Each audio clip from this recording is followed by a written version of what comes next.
Pues esto es Imagen Empresarial y mire, le cuento que la ANTAD, que es la Asociación Nacional de Tiendas de Autoservicio y Departamentales, reportó que en agosto sus ventas en mismas tiendas, es decir, aquellas abiertas por más de un año, subieron 11.5%, logrando su mejor registro para un mismo mes desde el año 2006, aunque mucho obviamente cuenta la inflación, que está en 8.7%. Si le descontamos la inflación, pues estaríamos hablando de un crecimiento de 2.8%, que está muy en línea con lo que se ha visto. De hecho, el acumulado en los primeros 8 meses del año es de 897 mil millones de pesos, dato que representa un incremento de 10% a tasa anual comparado con 2021 y de apenas 1.5% frente al año 2019. Así que, bueno, pues algunos datos, aunque la ANTAD ya no tiene ni a Walmart, que es la más grande de supermercados, ni a Oxxo, que es la más grande de tiendas de conveniencia, ni a Alsea, que es la más grande de restaurantes de comida casual. Obviamente son cifras relevantes. Y hablando de ello, me da gusto saludar esta mañana a Eric Calvillo, el socio líder de la industria de consumo en Deloitte Spanish Latin America. Eric, qué gusto, qué milagro verte. Sí, ¿verdad? Qué milagro, Rodrigo. ¿Cómo estás? Buenos días. Buenos Gracias por días. invitarme. Oye, pues con un tema interesante y es justamente ahora que mencionaba los datos de la ANTAD, es pues cómo ha afectado a los consumidores el proceso de inflación, es decir, el aumento de precios. ¿Qué está pasando en términos de su percepción y sobre todo pues en términos de su consumo? Mira, tenemos esta herramienta que hemos venido platicando desde el inicio de la pandemia, que le llamamos el tablero de consumidor. Y lo que te voy a comentar es 100% en base a lo que nos contestan los consumidores mes con mes. Y lo que nos dicen los consumidores es que han percibido un incremento muy importante en los precios, principalmente comestibles, restaurantes, viajes, ropa y calzado y alcohol y tabaco. Y esta, aunque es su percepción, los porcentajes de incremento que nos mencionan que perciben son muy por arriba de las cifras oficiales que mencionabas de crecimiento de la ANTAD o los índices de inflación que se publican. Ellos, los consumidores, tienen la sensación de que los incrementos que están sufriendo en estos productos que te mencionaba están muy por arriba del costo que están sufriendo las empresas para poder producir esos productos. Es decir, está empezando a erosionar estos incrementos la confianza de los consumidores en las empresas, ¿no? Claro, sí, y que es un sentimiento que además vemos no solamente, digamos, en México, cuando uno ve las expresiones, por ejemplo, en Estados Unidos, en el tema de la gasolina, incluso el presidente Biden decía, ay, son las compañías petroleras, tal, ¿no? Entonces, también desde un punto de vista político se empieza a volver una buena piñata, digamos, echarle la culpa a las empresas del incremento de precios.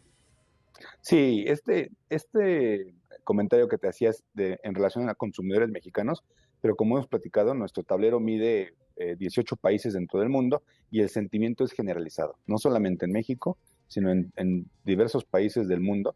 Están sintiendo los consumidores esa percepción que las compañías están tomando cierta ventaja de la oportunidad que crea, por ejemplo, la disrupción en las cadenas de suministro que ocasiona la pandemia, inclusive del conflicto entre Rusia y Ucrania, para de ahí tomar ventaja y poder incluso subir los precios de los productos por arriba de los costos que representan para ellos, ¿no? Sí, que es interesante esta percepción de los consumidores, sobre todo porque las empresas, dependiendo el momento, pero evidentemente, pues la mayoría no tiene una posición monopólica ni oligopólica, entonces lo que ocurre cuando subes los precios, trasladas, digamos, la inflación que Ujú. tienes tú como productor, directamente lo repercutes en el precio, pues probablemente pierdes participación de mercado si tu competencia no lo hace, ¿no? Es decir, si aguanta más, se come el margen y gana participación de mercado, pero pues es una paradoja porque de cara al consumidor, pues no importa lo complejo del proceso inflacionario que es global, por lo que ya decías, la invasión de Ucrania, que dispara los precios de los alimentos, porque Ucrania produce mucho, por ejemplo, Ujú. semilla de girasol, que es clave en el aceite, muchos granos, las sanciones en contra de Rusia, en fin, es todo un rompecabezas que podríamos hablar fácilmente media hora y apenas tocaríamos la superficie del fenómeno, pero a un consumidor Por lo cierto es que va a la tienda y las cifras que aquí tienes, por ejemplo, el 80% de los consumidores mexicanos está preocupado evidentemente y el grupo de 55 años en adelante pues en un 82%, ¿no? Y eso pues ya les puedes explicar lo que quieras. El hecho es que en la cotidianidad pues están experimentando esa situación y pues ven ahí con malos ojos a las empresas. Así es, y hoy, hasta ahorita todavía hay un elemento importante. que los consumidores siguen percibiendo la pandemia, que aún no ha terminado, y el conflicto entre Rusia y Ucrania. Y eso hace que tengan un sentimiento de que han subido las cosas en general, que hay costos más grandes o más altos para las empresas para producir, y es inevitable que las empresas suban los precios. El problema va a ser, me parece, cuando el sentimiento de que se ha acabado la pandemia y cuando concluya el conflicto entre Rusia y Ucrania termine, los consumidores van a esperar un decremento inmediato o en el corto plazo de los productos, de los precios que están pagando. Sin embargo, no va a ser tan sencillo porque la disponibilidad de las materias primas no va a ser inmediata de un día para otro, lo cual va a tomar un tiempo para que se puedan estabilizar, si es que lo hacen los precios, y en ese momento el consumidor va a dejar de tener esa percepción de que es inevitable, y lo que van a sentir es, oye, ya acabó esto, ¿por qué no están bajando los precios? Las empresas están aprovechando de nosotros, ¿no? Claro, sí, y eso es clave, ¿no? Porque además, pues yo no recuerdo que los precios bajen, ¿no? A lo mejor si uno es europeo, ya ves Sí, que así tenían es. inflación negativa y tal, pero realmente una vez que suben los precios, pues ahí se quedan, ¿no? Aunque después el poder adquisitivo mejore, digamos, si lo vemos como poder de paridad de compra, etcétera, pues puede ser que mejore el poder adquisitivo, pero los precios ya nunca regresan, ¿no? O sea, y eso, pues funciona así, de alguna suerte. Sí, y lo que mencionabas del incremento de los precios y perder mercado y demás, es muy cierto. O sea, es incuestionable que todas las compañías tienen incrementos en sus materias primas y en sus costos fijos. Eso es un hecho. Pero también es cierto que las compañías hacen mucho chequeo de precios entre sus competidores. Restaurantes, autoservicios, productores, están checando constantemente qué está haciendo su competencia, para no ser ellos los únicos que están incrementando los precios, ¿no? Porque si lo harían, pasaría justo lo que decías, se saldrían del mercado y perderían clientes. Entonces, en la medida que se empiecen a estabilizar, lo que sí pudiera bajar tal vez son commodities, ¿no? Ujú. El precio de los energéticos, eso sí baja, sube y baja constantemente, y eso sí pudiera tener un efecto negativo a la baja. Y si el gremio, voy a decir, los restaurantes o los supermercados, la competencia empieza así a disminuir algunos precios, eso va a jalar al resto del gremio, porque nadie se va a querer quedar 5-10% arriba en los precios, porque obviamente los consumidores se van a ir a otro lado. Entonces, pudiera ser que las empresas como gremio o como sector pudieran tener, sí, cierta influencia y disposición de hacer justo eso que comentábamos, ¿no?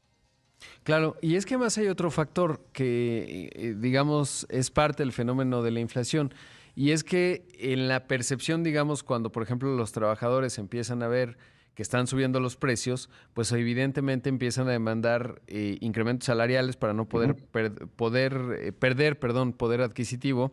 Y en ese contexto, pues se pone complicado el tema de las negociaciones, lo estamos viendo y lo vamos a ver con cierta uh -huh, intensidad en las negociaciones de los contratos colectivos, pero eso genera pues a la vez que ese costo, digamos, si la empresa dice, oye, pues yo te voy a subir el salario 9%, ahora ya en un momento hablaré del caso Volkswagen, que ya concordaron la huelga, pues ese 9% ya está fijo durante el siguiente uh año. -huh. Si ya los precios de los insumos, por ejemplo, de la lámina de acero o del aluminio o de algunos plásticos baja porque han bajado los precios de los energéticos, pues ya te Uh-huh. quedó el costo, digamos, de la mano de obra pues en 8%, y eso ya repercute, aunque no es el componente más importante, ya repercute, y esa es otra parte del fenómeno de la inflación, ¿no? Es decir, la pura percepción genera un incremento de costos que difícilmente regresa, ¿no? No, totalmente de acuerdo, ¿eh? Y sí, como bien dices, la mano de obra tal vez no va a ser el componente más grande, pero si es un 20-25%, pues ese incremento en algo tiene que ser repercutido en los precios de los productos hacia los clientes. Y fíjate que es algo que ha venido sucediendo durante ese sexenio. Como sabes, los incrementos al salario mínimo han sido muy por arriba de la inflación para llevarlos a un nivel aceptable, y eso ha tenido una repercusión en los costos fijos de las empresas, mucho dependiendo en qué sector se encuentran las empresas, pero sí ha tenido impactos. Si bien no todos los trabajadores en las empresas estaban ganando el salario mínimo y tuvieron estos incrementos, sí, un porcentaje de ese porcentaje que representa la mano de obra ya ha venido incrementando, y hasta antes de la pandemia la percepción era que eso había sido más bien erosión a los márgenes de las empresas, porque no se había percibido incrementos generalizados en los productos hasta antes de la pandemia. Claro, sí, eso es fundamental. Ahora, de las cifras también, pues es interesante, por ejemplo, en el caso de comestibles, se ve, las personas han notado incrementos entre un 71 y 78%, de los restaurantes 53, 62, pero también es claro que la inflación es diferente para cada quien, ¿no? Porque depende de Ujú. la canasta de productos que uno consuma, pues es como sientes la inflación. Y eso cruzarlo, digamos, con el renglón por ingreso, ¿no? O sea, los famosos deciles. Obviamente a menores ingresos, pues más porcentaje dedicas a la comida y más vas a sentir la inflación más fuerte, aunque sea un 5%, pero si le destinas el 50% de tu ingreso, pues lo vas a sentir con mucho más fuerza Claro. que cosas que puedes posponer como viajes, zapatos, etcétera, ¿no? O sea, otro tipo de elementos. Entonces, esto es Imagen Empresarial. Esta mañana estoy entrevistando a Eric Calvillo, socio líder de la industria de consumo en Deloitte Spanish Latin America, con los datos, digamos, de la percepción de los consumidores mexicanos que va recabando de manera consistente y recurrente Deloitte. A propósito, por supuesto, ahora de la percepción que hay con respecto a los precios, y ya nos decía Eric, bueno, pues hay una percepción de que las empresas están abusando y hablábamos justo de la paradoja a la que se enfrentan porque pues no es sencillo trasladar al precio final ese incremento de costos que están sintiendo y cómo van observándose los unos a los otros, ¿no? Y es importante esa dinámica, Eric, porque finalmente si se rompe el dique y todos empiezan a subir precios, pues nadie se va a quedar atrás, ¿no? Y es así como la inflación, digamos, que es interesante porque eso conecta con la política monetaria. La función del Banco de México no es tanto la inflación presente, sino anclar la expectativa de inflación, es decir, que los tomadores de decisiones en la economía, las empresas digan, bueno, pues yo creo que va a subir la tasa de interés ad infinitum, pero la inflación hacia finales del año va a estar en 7%, ¿no? Y eso les permite tomar decisiones, digamos, de mediano plazo para ir viendo cómo van configurando los precios. Y creo que ese es un aspecto fundamental, pero siempre hay una parte, digamos, que matemáticamente uno puede hacer las fórmulas que quiera, pero Ujú. pues la percepción determina otras cosas y por eso es delicado este asunto de la inflación. Y me parece que también algo que lo hace más difícil o más delicado es que la elasticidad que las empresas están viendo al incremento de sus precios rompe todos los modelos históricos. Nada más por mencionar dos sectores. Por ejemplo, en el sector automotriz, los incrementos en los precios de los autos nuevos y usados, por cierto, ha sido muy, muy, muy grande. Yo hacía un cálculo hace poco de dos modelos de autos en específico y de que inició la pandemia a julio de este año, 32% de incremento, cuando la inflación está más o menos por el 15%. Entonces, el doble de la inflación han subido esos dos modelos. Sin embargo, la disponibilidad de los coches no hay. Entonces, a Exacto. pesar de que los incrementos han sido más de dos veces la inflación, hay una gran demanda que no se ha roto esa elasticidad porque la gente lo sigue demandando. Y otro ejemplo es el mercado de bienes raíces, ¿no? Por ejemplo, en Estados Unidos. Incremento, subió muchísimo, incrementos muy importantes a las tasas de interés, 6% ahora las hipotecas en Estados Unidos, y no bajan los precios porque la demanda sigue muy constante. Entonces, eso lo hace, me parece, más complejo incluso para las empresas, porque todos los datos que ellos tenían sobre estudios de incremento de precio y su afectación a la demanda, pues no están sirviendo ahora porque estamos viviendo circunstancias, me parece, excepcionales, ¿no? Claro, sí, porque además veníamos de un problema de la oferta, ¿no? En 2021 Así es. muchas cadenas de suministro pues tuvieron muchos problemas y había problemas, digamos, había inflación del lado de la oferta, que ahí los bancos centrales no pueden hacer nada. Normalmente la Ujú. política monetaria funciona del lado de la demanda, es decir, el costo del dinero. Y eso que mencionas es fundamental, ¿no? Porque hay ahí, por ejemplo, si uno platica con los concesionarios, desde el año pasado, varios me decían, "Oye, pues estamos en un mundo inédito porque tenemos fila de compradores, no tenemos inventario, y pues Ujú. eso quiere decir que olvídate de comprar un coche con descuento, ¿no? ¿Te acuerdas que antes era común, antes de la Claro, pandemia, si tú llegabas con efectivo, si te ponías a negociar flotillas, bien, exacto. convenios. Y eso desapareció porque simplemente no hay vehículos y eso también ha influido. De hecho, la inflación en Estados Unidos empezó a dispararse porque ellos tienen, digamos, dentro de su índice de precios, consideran mucho los coches usados, ¿no? Y esos empezaron a disparar por el tema de la oferta. Y Ujú. eso empezó a afectar, digamos, el indicador general, ¿no? Y entonces, bueno, pues ese es un aspecto importante. Luego ya vino la invasión de Ucrania y, bueno, pues la dinámica se disparó todavía más, el tema de los energéticos, Ujú. etcétera. Ahora, ¿cuáles son las recomendaciones? ¿Ustedes qué recomiendan en un escenario como este? Justo para evitar que el consumidor se sienta afectado, estafado, etcétera. Sí, como es muy complejo, ya lo decíamos, o sea, sí, en realidad las compañías están sufriendo estos incrementos que van a erosionar el margen. Y hay un límite hasta el cual el margen puede aguantar, después hay que trasladarlo a los consumidores.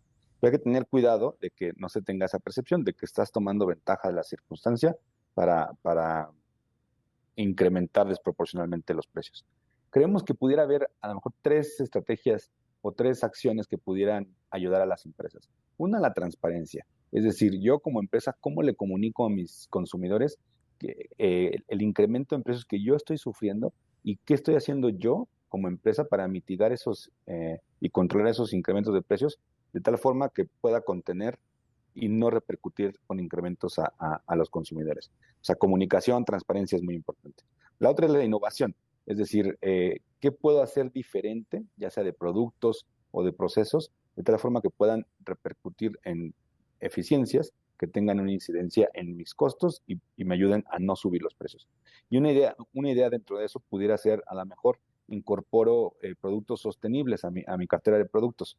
Ya sabemos, las entrevistas, las encuestas que hacemos nos dicen que más del 50% de la población mundial dice comprar productos sostenibles al menos una vez al mes. Y además también sabemos, porque es lo que nos han dicho, que la forma en que los consumidores sienten que ayudan con el medio ambiente, o sea, a ser sostenibles, es a través de pagar más. Es decir, entonces pudiera incorporar productos sostenibles de tal forma que, si bien van a ser más caros, el consumidor siente que está recibiendo algo más, un producto sostenible, a cambio de lo que está pagando. Y la tercera es también cómo los consumidores pueden incorporar a su cartera, las empresas pueden incorporar en su cartera otros productos. Y esto puede ser productos que a lo mejor sean similares, pero tal vez tengan una calidad o insumos no tan caros. Pudiera ser presentaciones y tamaños de productos que sean diferentes, de forma que no incrementes el precio y el consumidor siga comprando un producto, menos cantidad, por lo tanto no incremento en precios. Y esto lo vemos mucho, por ejemplo, me parece en restaurantes, donde a lo mejor, eh, si bien los productos que tú consumes, puede decir, un ejemplo, los chilaquiles verdes que desayuno todos los fines de semana, sí tienen que incrementar, pero a lo mejor el restaurante lo que hace es incorporar a su menú otros productos que pudieran tener una fórmula de precios o de costos menor, de tal forma que incorporo opciones a mi menú que sean más accesibles para el consumidor, para que el consumidor que va por los chilaquiles pueda seguir comprando lo que él quiere, pero con ese incremento que es inevitable, pero también les estoy dando la opción de incorporar a mi cartera otros productos, ¿no? Sí, y esto que mencionas es complicadísimo porque me ha tocado, digamos, restaurantes que optaron, porque la pasaron durísimo, ¿no? En el Muy 2020 duro, pues, muy duro. cerraron durante muchos meses, fue realmente complicado. Y lo que noté en Ujú. algunos es que hubo dos estrategias: lastimar la calidad, es decir, le cambiaron la calidad, pero como consumidor, si eres recurrente a un X lugar, pues lo notas y a lo mejor Claro. ya no regresas, y otros optaron por el precio. Y entonces yo creo que no está sencillo porque, pues digamos, aunque vas viendo diario las ventas de un restaurante, ahora que hablabas de ello, pues digamos, habrá consumidores que deciden no regresar si de manera recurrente 2, 3 veces notan que la calidad bajó radicalmente, pues a lo mejor no regresan, pero dependerá el tipo de restaurantes, etcétera, el tipo de consumidor. Y bueno, pues esa es Sí, sí, sí. realmente una complejidad, digamos, para, en este caso, los restaurantes, pero en general no está nada sencillo el panorama.